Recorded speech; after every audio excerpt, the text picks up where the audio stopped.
بسم اللہ الرحمن الرحیم. ذرا خاموشی اختیار کریں پلیز. پی ڈی ایم کی معزز قیادت اور بلوچستان اور کوئٹہ کے میرے غیور بھائیوں بہنوں، السلام علیکم.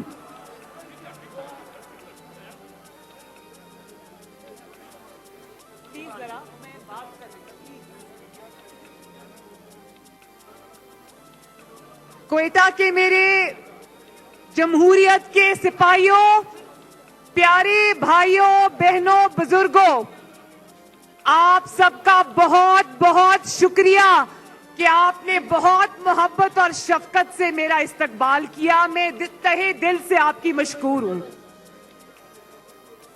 سب سے پہلے کوئٹہ کے بہن بھائیوں، میں ایک بات کا ذکر کرنا چاہتی ہوں. یہاں پر آپ سب نے سنا ہوگا کہ بہت افسوسناک ایک واقعہ ہوا ربیع الاول کے مبارک مہینے میں، جب پاکستان کے اور دنیا کے اربوں مسلمان ربیع الاول میں نبی پاک صلی اللہ علیہ وآلہ وسلم کی ولادت کا مہینہ منا رہے تھے. تو فرانس کی ایک بلڈنگ سے انہوں نے جو توہین امیز خاکے لٹکائے، اس سے ہمارا دل، ہمارے جذبات بہت بری طرح مجروح ہوئے ہیں. تو کوئٹہ کے میرے بہن بھائیوں، میرے ساتھ ہاتھ اٹھا کے اپنا جو احتجاج ہے وہ رجسٹر کراؤ کہ آپ کے دلوں کو اس سے تکلیف پہنچی ہے. اللہ تعالیٰ سورہ علم نشرہ میں فرماتے ہیں کہ اے نبی، میں نے تمہارا ذکر بلند کر دیا. جس کا ذکر اللہ تعالیٰ نے بلند کر دیا، اس کے ذکر پہ انشاءاللہ رہتی دنیا تک کوئی آنچ نہیں آئے گی. اور دوسری بات یہ کہ ابھی ڈاکٹر عبد المالک صاحب نے ذکر کیا، میرا شکریہ ادا کیا کہ بلوچستان کے کچھ طلباء جن کو مسلم لیگ نون کی حکومت نے پنجاب کی یونیورسٹیز میں اسکالرشپس دیے تھے، حصہ دیا تھا، انہوں نے میرا شکریہ ادا کیا. تو میں آپ کو یہ بتانا چاہتی ہوں کوئٹہ کے میرے بھائیوں بہنوں کہ پنجاب کے اور باقی صوبوں کے بچے جتنے مجھے عزیز ہیں، اتنے ہی بچے مجھے بلوچستان کے عزیز ہیں. اور سنا ہے کہ سوئی کے مقام سے جو گیس نکلتی ہے، اربوں روپے کی جو گیس نکلتی ہے، وہ بلوچستان پورے پاکستان کو فراہم کرتا ہے. لیکن بہت افسوس کی بات ہے کہ صرف 600 بچوں کے اسکالرشپس، جو کہ شاید چند لاکھ یا چند کروڑ کا معاملہ تھا، وہ اس حکومت نے ختم کر دیے. اور بلوچستان کے میرے وہ بچے 12 دن سے سڑکوں پہ رول رہے تھے، لیکن کسی کو ان کے اوپر رحم نہیں آیا. ان بچوں کی آنکھیں لال ہوئی تھی، زمین پہ ایک چادر بچھا کے سردی کے موسم میں وہ سو رہے تھے، لیکن کسی کو ان کے اوپر رحم نہیں آیا. بہت افسوس کی بات ہے، مجھے افسوس ہے اس بات کا، اور امید کرتی ہوں کہ انشاءاللہ تعالیٰ ان کے اسکالرشپس بحال ہوں گے. اور مجھے ابھی کسی صحافی نے پوچھا، میرے راستے میں صحافی نے ہوٹل میں مجھے پوچھا کہ آپ نے جو آج بلوچی لباس پہنا ہے، اس سے آپ بلوچستان کو کیا میسج دینا؟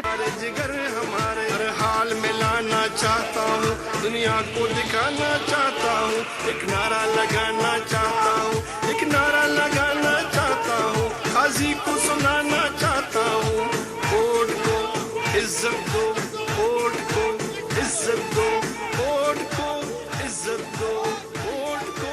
اور پھر آج مجھے پھر بلوچستان اور پاکستان کی ایک بیٹی ڈاکٹر شازیہ کا واقعہ یاد آ گیا. اس کے ساتھ سالوں پہلے ہونے والا انسانیت سوز واقعہ مجھے یاد آ گیا. اس بیٹی کی بے حرمتی کی گئی. جب انہوں نے میرا دروازہ توڑا کراچی کا، تو بلوچستان کے میرے غیور اور عزت والے بھائیوں اور بہنوں بزرگوں، کیا ہمارا کلچر, ہماری روایات یہ ہیں کہ بہن اور بیٹیوں کے کمروں میں راتوں رات گھس کر دروازہ کیا جائے؟ ہاتھ اٹھا کے بتاؤ کہ کیا یہ چیز قبول ہے آپ کو؟ اور پھر آج بلوچستان میں کھڑے ہو کر مجھے اکبر بگٹی شہید کا واقعہ بھی یاد آ رہا ہے, جو میرے ذہن پر نقش ہے. کس طرح ایک عامر نے مکے لہرا کر کہا تھا ہم تمہیں اس طرح ماریں گے کہ تمہیں پتہ بھی نہیں چلے گا, اور پھر ہوا. اس نے نہ صرف ایک جمہوریت پسند لیڈر کو قتل کیا, بلکہ افسوسناک بات ہے کوئٹہ کے میرے بھائیوں اور بہنوں, نہ صرف یہ کہ اس کے خاندان کو بلکہ اس کے چاہنے والوں کو اس کا چہرہ بھی دیکھنے کی اجازت نہیں دی. شیم شیم شیم. اور پھر جب اس پرویز مشرف کو عدالت نے پھانسی کی سزا سنائی تو وہ عدالت ہی لپیٹ دی گئی. شیم شیم شیم. اور آج جب میں یہاں کھڑی خطاب کر رہی ہوں تو مجھے کوئٹہ کے سٹاف کالج میں قائد اعظم محمد علی جناح کے کہے ہوئے تاریخی الفاظ آج میرے دل اور دماغ میں گونج رہے ہیں. انہوں نے کہا کہ میرے عوام کے ووٹ کو عزت دو, اپنے حلف کی پاسداری کرو, آئین کا احترام کرو. پالیسیاں بنانا تمہارا کام نہیں ہے, عوامی نمائندوں کا کام یہ ہے, اور یہ کام عوام کے نمائندوں کو کرنے دو. تو کوئٹہ کے میرے بہن بھائیوں, مجھے ذرا یہ بتانا ہاتھ اٹھا کے کہ آج 72 برس گزر گئے, کیا قائد اعظم کی اس تلقین پر عمل ہوا؟ نہیں, آواز نہیں آئی مجھے. کیا ہوا؟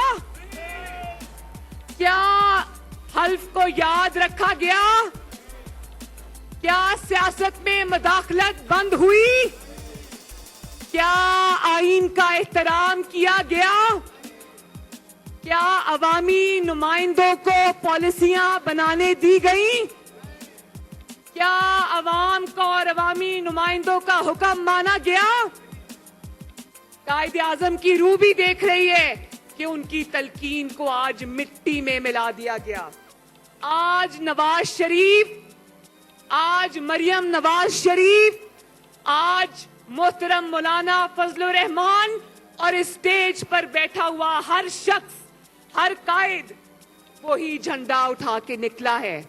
ہماری ڈیمانڈ ہے, بلوچستان کے عوام کی ڈیمانڈ ہے, گجرانوالہ کے عوام کی ڈیمانڈ ہے, کراچی کے عوام کی ڈیمانڈ ہے کہ ووٹ کو عزت دو, کہ اپنے حلف اور آئین کی پاسداری کرو, سیاست سے دور ہو جاؤ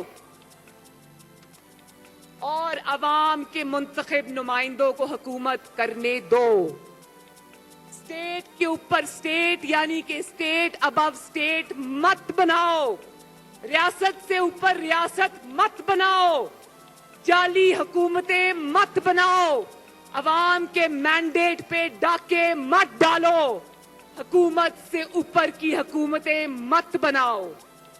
اور میرے کوئٹہ کے غیور بہنوں, بھائیوں, بیٹوں, آپ کی غربت, آپ کی پسماندگی اور آپ کی بدحالی, آپ کی بے روزگاری اور بلوچستان کو آج اس حال پہ پہنچنے کی ایک ہی وجہ ہے, اور وہ وجہ یہ ہے کہ آپ کے ووٹ کو عزت نہیں ملتی. حکومت اس کی بنتی ہے جس کی باغ ڈور آپ کے ہاتھوں میں نہیں کسی اور کے ہاتھوں میں ہوتی ہے. اس کی ڈوریں آپ نہیں ہلاتے, کوئی اور ہلاتا ہے. حاکم کے گریبان پر آپ کا نہیں کسی اور کا ہاتھ ہوتا ہے. وہ آپ کو نہیں کسی اور کو جواب دہ ہوتا ہے. جانتے ہو نا کس کو جواب دہ ہوتا ہے؟ جانتے ہو نا؟ اس کو بٹھانے اور اٹھانے کا اختیار آپ کے پاس نہیں ہوتا, کسی اور کے ہاتھ میں ہوتا ہے. اور اگر ہم نے آج اس سے کیا تو اللہ نہ کرے ہماری آزادی اور ہمارا وجود خطرے میں پڑ جائے گا میرے بھائیوں اور بہنوں.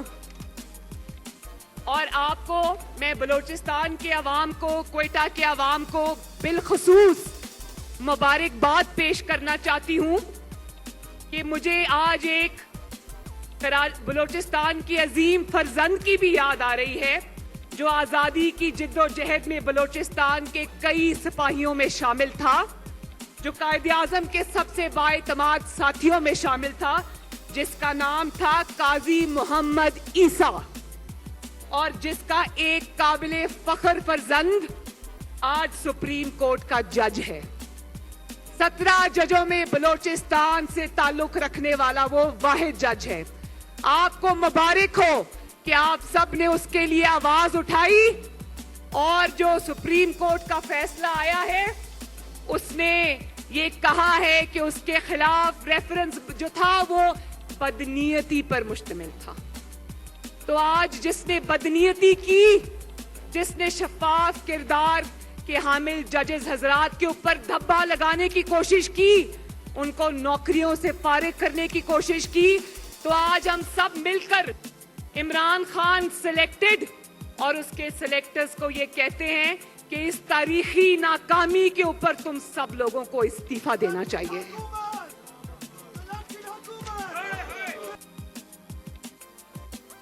میں سپریم کورٹ سے درخواست کرتی ہوں کہ جس طرح آپ نے آزاد عدلیہ کے اوپر ایک حملے کو روکا ہے, اسی طرح آگے بڑھیے اور ایک اور شفاف کردار کے حامل جو جسٹس شوکت عزیز صدیقی ہیں ان کو بھی انصاف دیجیے. وہ سچ بولنے کی پاداش میں اب سزا بھگت رہے ہیں. وہ چیف جسٹس تھے آنے والے دنوں کے, ان کو صرف کی پاداش میں ہٹا دیا گیا. ان کو صرف اس بات کی سزا دی گئی کہ انہوں نے کہا کہ ایک وردی میں ملبوس اہلکار میرے پاس آیا اور اس نے کہا کہ تم مریم نواز کو اور نواز شریف کو کیسے تم بیل دو گے, ہماری تو 2 سال کی محنت بیکار ہو جائے گی. اور اسی سچ بولنے کی سزا اس کو آج مل رہی ہے. آگے بڑھیے. میں معزز ججز حضرات سے یہ درخواست کرتی ہوں کہ جسٹس شوکت عزیز صدیقی کو بھی انصاف فراہم کیجیے. اور انشاءاللہ تم سن لو, وہ وقت آ رہا ہے کہ تمہاری 2 سال کی نہیں, تمہاری 72 سال کی محنت ضائع ہونے کو ہے. اب عوام کی حاکمیت کا سورج طلوع ہونے کو ہے.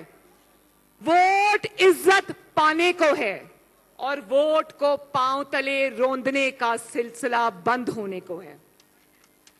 اور آخر میں ایک اور بات میرے بلوچستان کے بھائیوں, مجھے الف لیلا کے ایک اور کردار کا نام یاد آ رہا ہے. بھلا کون؟ کوئٹہ کے بھائیوں اور بہنوں پوچھو کون؟ اس کا نام ہے عاصم سلیم باجوہ. وہ شخص بھی یہاں کا حاکم رہا ہے, یہاں کا بادشاہ رہا ہے, بلکہ وہ یہاں بلوچستان کے اندر ووٹ کی عزت سے کھیلتا رہا ہے. وہ یہاں بھی اپنے پیشہ ورانہ فرائض کی جو انجام دہی ہے وہ اس کو نظر انداز کر کے یہاں بھی وہ سیاسی کرتب دکھاتا رہا ہے. وہ بھی ماں اور باپ کے نام سے سیاسی پارٹیاں بناتا رہا ہے, اور پتہ نہیں کیا کچھ کرتا رہا ہے. ہم پوچھتے ہیں, کوئٹہ کے عوام, آپ پوچھتے ہو نا میرے ساتھ؟ پوچھتے ہو؟ ہاتھ اٹھا کے بتاؤ, ایک سرے سے دوسرے تک پوچھتے ہو نا؟ ہم پوچھتے ہیں کہ ایک نوکری پیشہ ہونے کے باوجود تمہارے پاس اربوں خربوں کے اثاثے کہاں سے آئے؟ ہم پوچھتے ہیں کہ یہ اربوں روپے کہاں سے آئے, تو وہ چپ. ہم پوچھتے ہیں کہ یہ پیزا کیا چیز ہے, تو وہ چپ. ہم پوچھتے ہیں کہ یہ 99 کمپنیاں کہاں سے وجود میں آ گئی, تو وہ چپ. ہم پوچھتے ہیں کہ تمہارے اور تمہارے خاندان کے اربوں خربوں کے اثاثے کیسے بن گئے, تو وہ چپ. ہم پوچھتے ہیں کہ SECP کے ریکارڈ میں تم نے جو تبدیلیاں کروائیں اور جو جال فراڈ کیا وہ کیوں کیا؟ تو وہ چپ.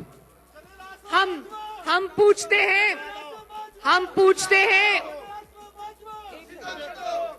پوچھتے ہیں کہ رسیدیں دو تو وہ چپ. وہ چپ تو ہے میرے بھائیوں, لیکن اس سلیکٹڈ عمران خان اور اس سلیکٹرز میں بھی اتنی جرت نہیں کہ اس سے پوچھے. نہ کوئی نیب, نہ کوئی FIA, نہ کوئی اینٹی کرپشن, نہ کوئی FBR, اور نہ ہی کوئی ادارہ, نہ ہی کوئی عدالت. جنرل ریٹائرڈ عاصم سلیم باجوہ, ایسا نہیں چلے گا.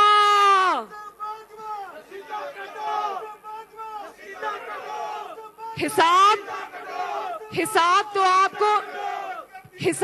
آپ کو دینا پڑے گا. بولو دینا پڑے گا نا. رسیدیں تو آپ کو دکھانا پڑیں گی. اگر اسپیشل اسسٹنٹ نہیں رہے تو چیئرمین CPEC سے بھی استعفیٰ دو, کیونکہ اربوں خربوں کا کام تمہارے جیسے آدمی کے حوالے نہیں کیا جا سکتا.